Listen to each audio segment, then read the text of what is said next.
പിന്നാലെ കുക്കുറല്ലയുടെ പാസിൽ പോർച്ചുഗൽ ബോക്സിലേക്ക് പന്ത് വീണെങ്കിലും സ്പെയിൻ മുതലെടുക്കാൻ സാധിച്ചില്ല.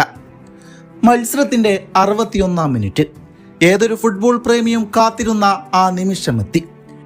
ഇടത് വിങ്ങിൽ പന്ത് ലഭിച്ച ന്യൂനോ മെൻഡസ് ഒരൊറ്റ കുതിപ്പിൽ സ്പെയിൻ ബോക്സിൽ കയറി. പിന്നീട് അയാൾ നൽകിയ പാസ് പ്രതിരോധ താരത്തിന്റെ കാലുകളിൽ തട്ടി ഉയർന്നു തെറിക്കുമ്പോൾ പോർച്ചുഗീസ് ആരാധകർ നിരാശയോടെ നിന്നു കാണണം.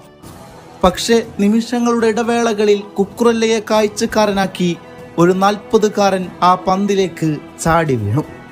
സ്പെയിൻ വലയിൽ അയാൾ സമനില ഗോൾ കണ്ടെത്തുന്നു. തന്റെ പ്രതാപകാലത്ത് ഒരുപാട് തവണ തന്റെ മൂർത്തിരൂപം അവതരിച്ച അലയൻസ് അരീനയെ അയാൾ മത്തുപിടിപ്പിച്ചു. ഈ കളിയും ഗോളടിയും അയാൾക്ക് ലഹരിയാണ്.